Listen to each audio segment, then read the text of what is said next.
This is the Sergio Rodriguez Show. Welcome, everybody, to the Sergio Rodriguez Show, a show unlike any other. Joining us right now from the New York Post, my friend, Zach Braziller. Zach, how are you? What's up, man? How are you? Good. Zach, listen, I couldn't wait to have you on.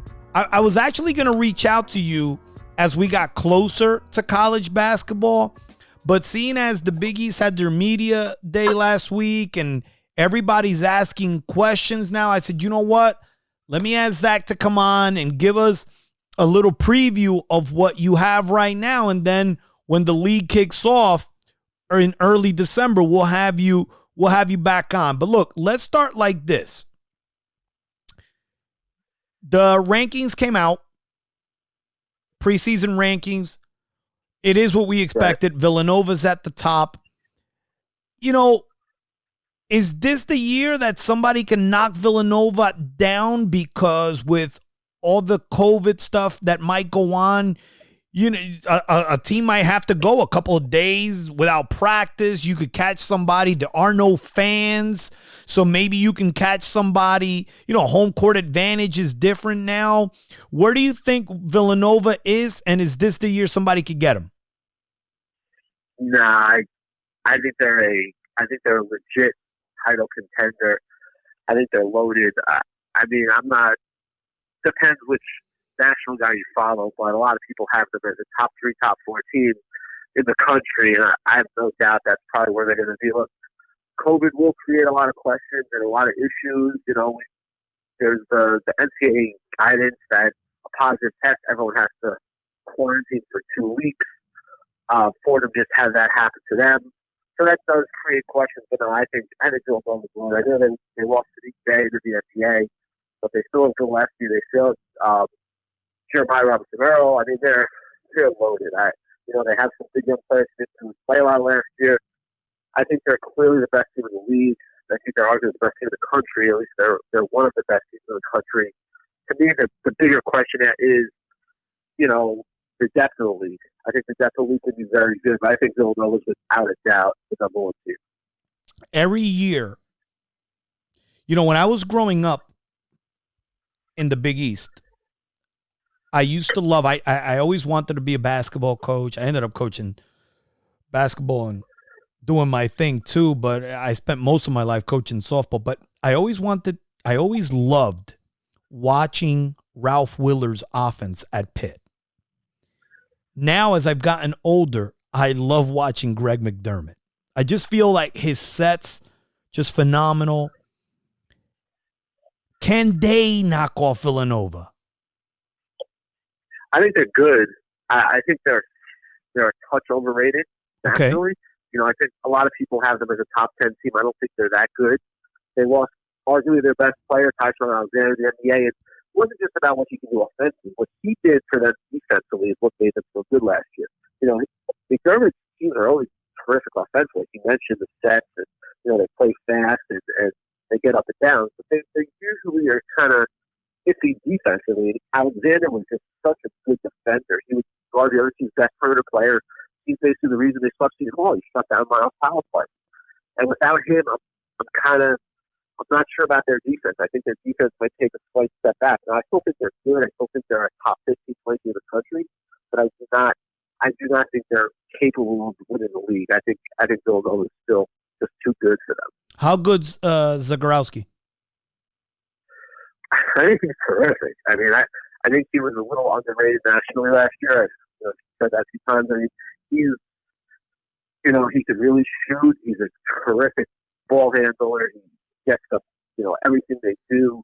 That was the thing last year. He got hurt right before the Big East tournament, and I thought that was going to kill their NCAA tournament hope to make a big run. And, obviously we didn't have an NCAA tournament, but I think he's as good as any point guard in the country. I really do. I mean, he basically can do everything he wants. Now, the problem for them is who's going to be that guy now to guard the other team's best player. Because you don't want Zagorowski doing that because he's just too impactful to you offensively. You don't want him wearing down by guarding elite players on the other side. That's my big question. But in terms of him and his skill set, I mean, I love him. I think he's great. I mean, he absolutely just killed Seton Hall twice. And he's as good as it gets. We know David Duke is going to be the guy now at Providence. How much are they going to miss Diallo? I mean, they'll miss him. Like, he's so tough. He did so many things for it. He could guard multiple positions. He was a great rebounder as a guard. He hit big shots. But I'm really interested because I've always thought Duke had this skill set where I thought he could kind of, set himself up to be a potential lottery pick. And it really hasn't quite happened yet for him. Maybe part of that is he kind of deferred to Diallo a little bit. But now it's really his time. Now it's his chance. He was a first team, Big East selection in the preseason. I completely was on board with that. I thought he deserved that. And now, it's his time to really kind of put all those skills together. He can really defend. He's super athletic. And the shot, is something that has to get better, if you're talking about the next level.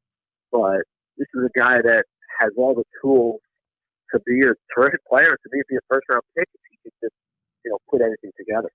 I think they're one of the teams that could get hurt by not having fans because it's impossible sometimes to win at that Dunkin' Donuts Center. Yeah, I mean, I think a lot of teams, it's going to be so intriguing this year without fans. Because you look at a lot of them, let's say St. John's was really good at Cornerstone Arena. Creighton is so hard at home. Providence, I mean, there are a lot of teams that have great home court advantages in this league. And when you take that dimension out, I mean, it's really going to be fascinating to see. There are also teams that struggle on the road because of it. And now they will have that, the difficulty of facing the opposing fans and the noise. It's going to be interesting. And then you throw in the fact that, who knows, maybe we do get doubles. I've been under the impression that the Big East, that's going to happen in January, February. They're at least talking about it. And it's something, I think if you really want to see them, as these numbers keep getting worse, and I think it's something you might have to happen. Speak to me about Seton Hall. They lose Miles Powell. I think they're going to miss the kid Gill a lot more, believe it or not, because he was almost a game changer inside. He had a great year last year for them. Can the kid Aiken, the transfer from Harvard, can he come in and help make up a lot of what they lost? I mean, he's obviously going to have to put up numbers. There's no doubt. My big question is health. If he's healthy, I think he'll be very good. But this is the guy who, dealt with injuries from the past. He had a deep problem last year. He's still not even practicing, although they're pretty confident he'll be ready once the season starts in 3 weeks.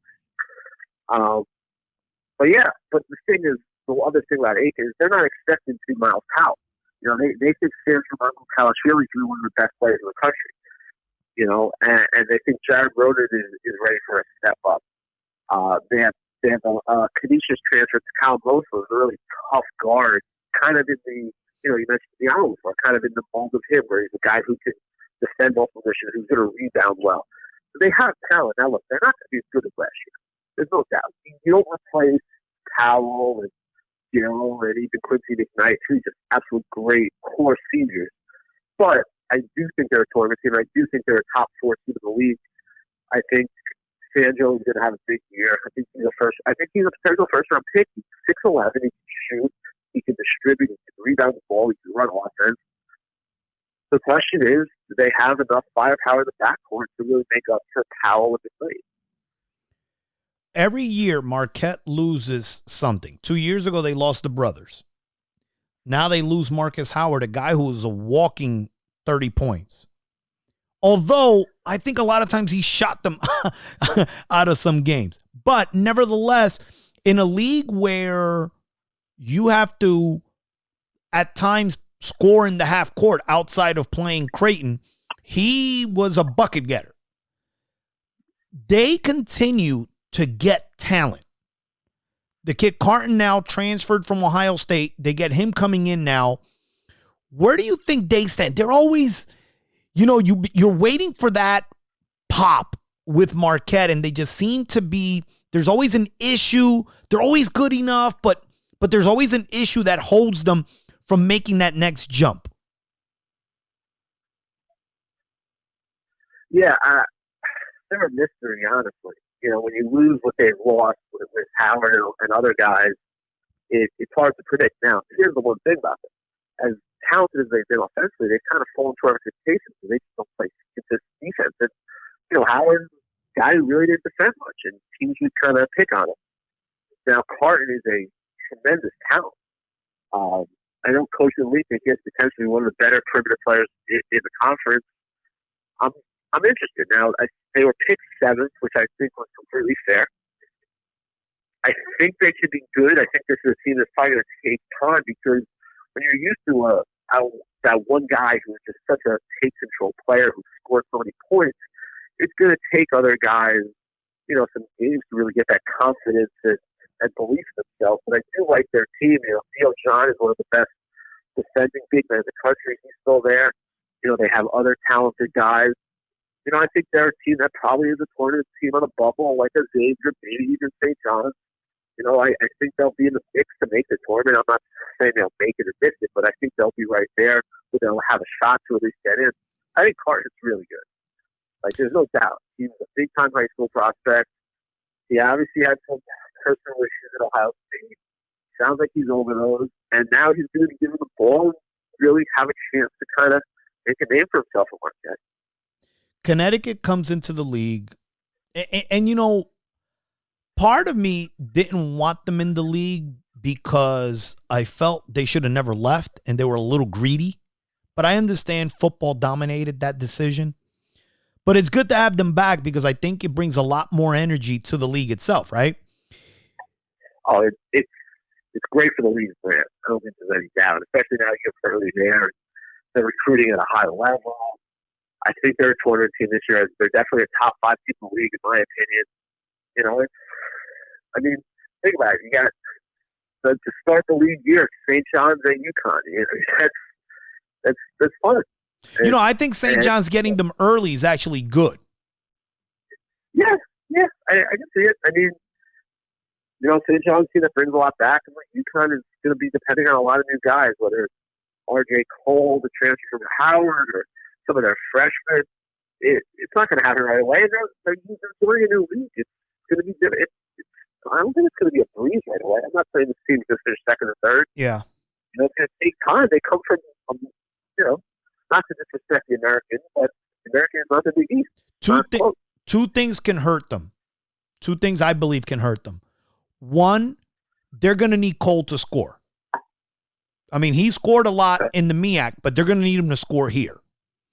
Again, he's not going to score 20 points. I don't expect him to score 20, but he's going to have to score. And number 2, do they have enough size to make it through the entire year? I think that's probably. Well, I don't think size. I don't think size is a question. Quality. They bring in the Thomas Sanogo. Him, he's terrific. They have the kid from last year, Acock, who I know is coming back from a torn Achilles, so they think probably around January, maybe February, he'll be back. I don't think size in this. I think you're right. I think more, backcourt scoring. They need Cole to be very good. There's no question. But I think this is a team I think they're clearly a top 5 team in the league, and they're definitely a tournament team. I think they're going to be good this year. I think they'll be really good next year.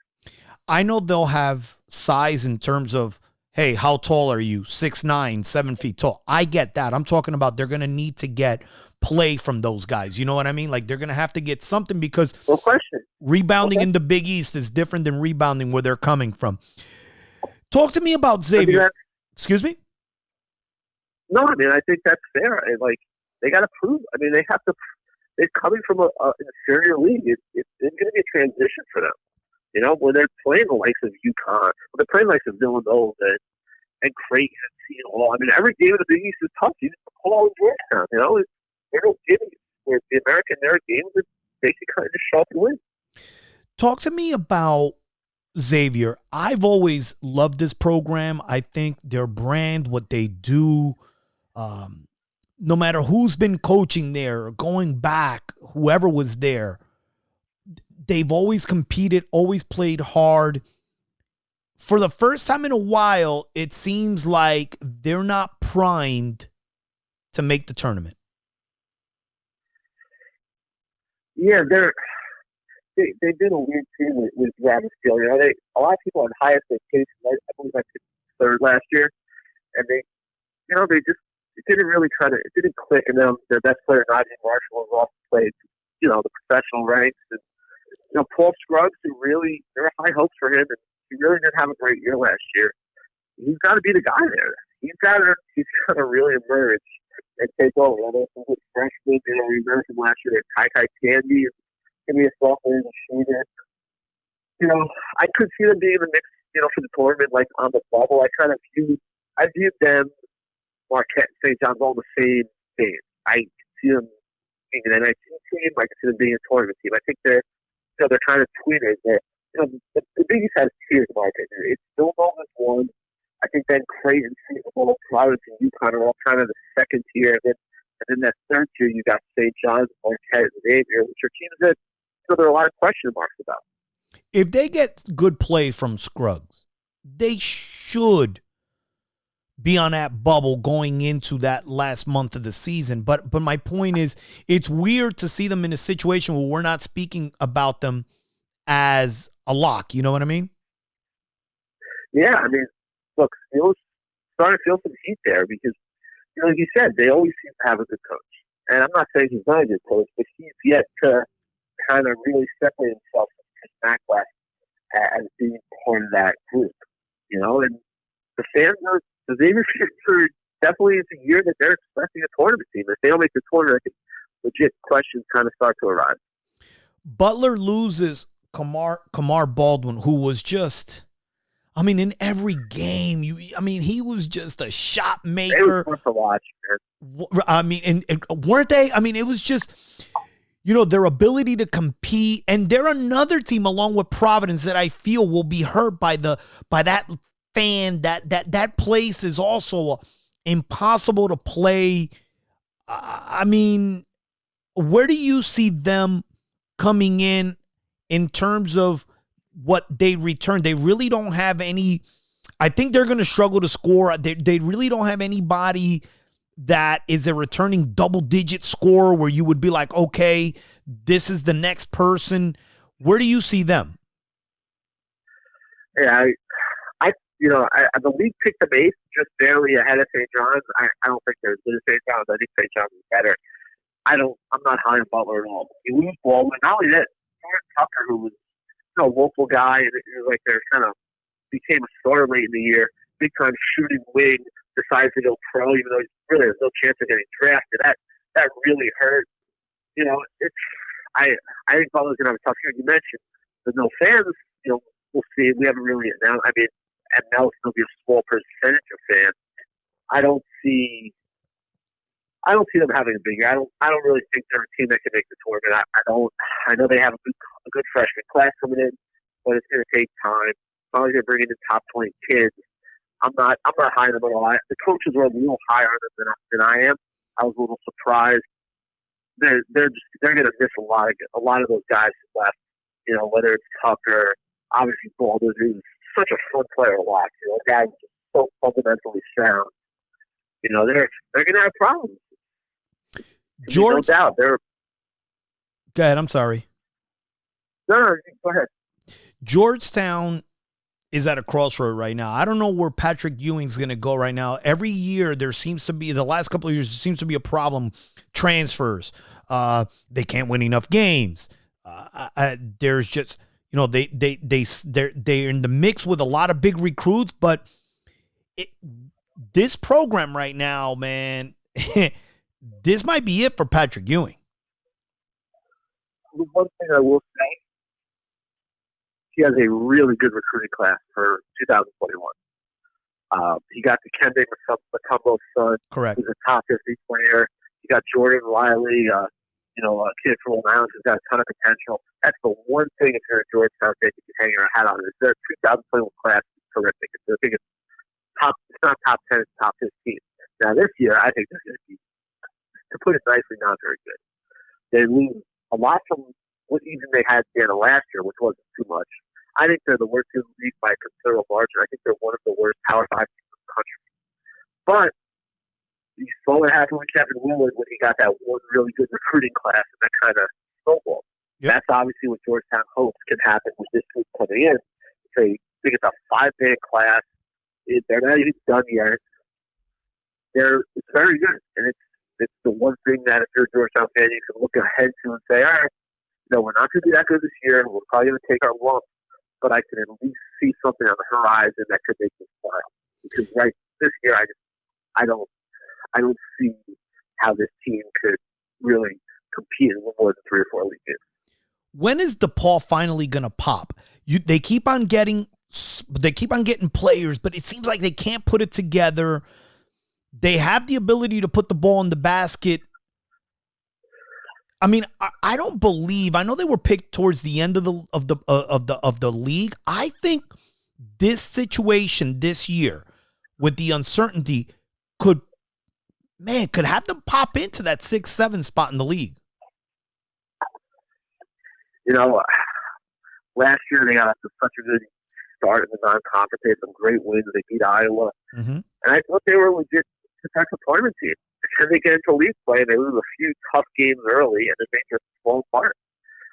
They have a really good 2021 class, but I just can't see it. It's one of those things where it's like, look, I've already been fooled by them.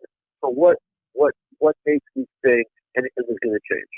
I don't see them finishing higher than 9. You know, I could see, but I pick them 10 to the better than Georgetown. I can see them maybe getting past Butler at 9. They're not better than St. John's. They're not finishing higher than that. I don't see it. They don't be wrong. They do have some talent. They go to a few decent grad transfers. You know, Ray Summer, Amanda, Paulie Cat from Manhattan guys could help them a little. But look, they lose their best player, Paul Reed. I know they have some other talented guys. I'm not buying it. And after what I saw last year, I think Dave Leitao is going to be his last year. They have a new AD, a guy who's been at Kentucky for a long time, is like an assistant AD. I think they're going to have a new coach. To me, it's going to be more the same for them. Finally, we get to my program, and man, I'm excited for the first time in a long time. Now, look, I was excited when we got rid of Mullen. I know me and you, we had our battles with Chris Mullen, and I was pumped last year because I felt that we finally had a guy that was going to coach up players. You know, we weren't going to get we were never going to get the recruits that we got with Lavin, but we needed someone to coach those guys a little better, right? And I think that we have the right guy in Anderson to actually recruit well, not great, but well, but coach and take those kids in a league where I believe developing talent is huge. He will develop players. I'll tell you something interesting about St. John's that I believe. They lost Figueroa, transfers to Oregon. Heron leaves. I think the kid they're going to miss the most is Nick Rutherford. Yeah, I mean, I'm not disagreeing, but Heron was a huge disappointment. He got hurt. He wasn't playing well before he got hurt. LJ, look, he was their guy. There's no doubt. He was the guy that teams game plan for. But he really didn't have a good year. Really, terrible shots every game. He shot them out of more games than he shot them into. Let's put it that way. He shot them out of more games than he shot them into. And yeah, look, Rutherford was really good leading that press. If you look at some of the big moments of that season, the big wins, the big runs they had, it was him at the top of that press forcing turnovers. So I don't disagree with you there. I like Mike Anderson. He's put a lot of good already. That team won 17 games last year, and they were probably headed for more. They looked like they were going to beat Creighton before that. Obviously the game got called. They were going to make the NIT, in my opinion. That was a team they might have ended up winning 19, 20 games. And for the talent they had to do that, to me, was probably one of the best coaching jobs of his mostly successful career. Now they come in this year, these guys all have experience. He adds, grad transfer from George Washington, Arnoldo Toro, who they really like, guy for the post. I heard a lot of good things about him. A couple of people told me that they've seen him in practice and that he's better than they thought. Yeah, I mean, like he does some things that they really need. Defensive rebounds. He can score on the block, which is two things they really missed last year. Then you look at Posh Alexander, one of the freshmen, they're really high on him. Isaiah Moore, a true commit, kind of looks a little like Tariq Owens. He's really big, he's skinny, but he can shoot, and he plays above the rim. It's a roster better suited for the way Mike Anderson likes to play. So I mean, it's definitely an interesting team to follow. They play a style that makes teams uncomfortable. One thing I will say, that the no fans at the home games, which that looks like the case for St. John, will hurt. They were so good at Carnesecca last year, where they beat Creighton, snapped a big run, winning streak by Creighton. They beat Providence to Garden, beat DePaul. I mean, they had some really good wins at home in front of fans, and now that's not going to be the case. But I think it's a team that could finish as high as sixth in the league. They could finish as low as ninth too. There's still a lot of question marks. Not having Figueroa to me is going to be a question of who's going to be the guy. Figueroa took a lot of attention. Teams doubled him a lot. That left other guys open. Without him, other guys are going to kind of they're going to face more attention. I'm kind of interested to see how that works out. Dunn got better last year. Earlington got better last year. Champagny got better last year. Greg Williams towards the end of the year was just playing lights out. I still feel Josh Roberts is the key. Yeah, look, he's the one guy who can, he's the one rim protector they have. He's the one guy that could, now Moore I think has some of that too, but Roberts is really that guy who can kind of alter, scare teams from going to the rim. And when you press, that's important. When you press, you're leaving yourself open for teams to attack you in the paint. And that's where he comes in. He's added some muscle. He did have shoulder surgery, but it sounds like he's okay. So it'll be interesting to see. He got, him, Earlington, and Williams all got a lot of experience playing last year. And I mean, I think, especially, I think Greg is a really good player. Like, his issue is confidence. And I think that experience last year will go a long way for him. How good is Vince Cole? It's to be determined. He's put up great numbers in junior college. I know he's had a little knee issue, so he's missed some practice time. Now, they're obviously counting on him to be a shooter. It's something that this team really lacked last year with guys who could shoot the ball from deep. He's a guy who shot really well in junior college. He was the first team All-American. But you never really know with junior college guys. Some guys takes a while, some guys just doesn't translate.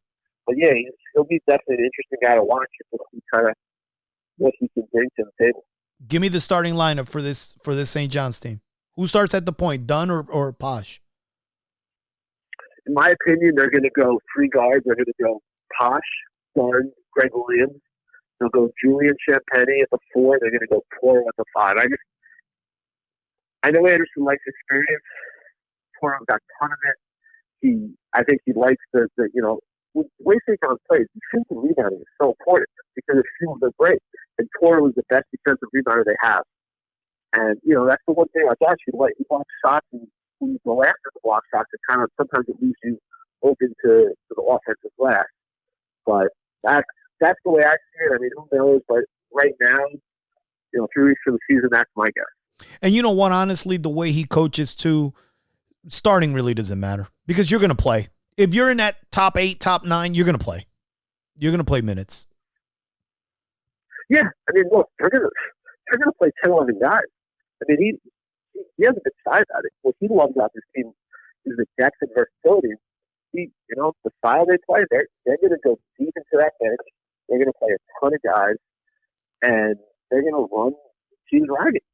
So it really doesn't matter who's playing. He's not going to finish it, and he's going to be rotating guys in and out nonstop.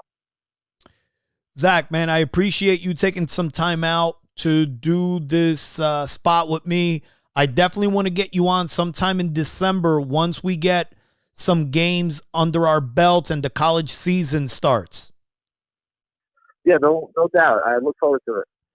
Zach Braziller from the New York Post. Thank you, my friend. Man. You've been listening to the Sergio Rodriguez Show, a show unlike any other.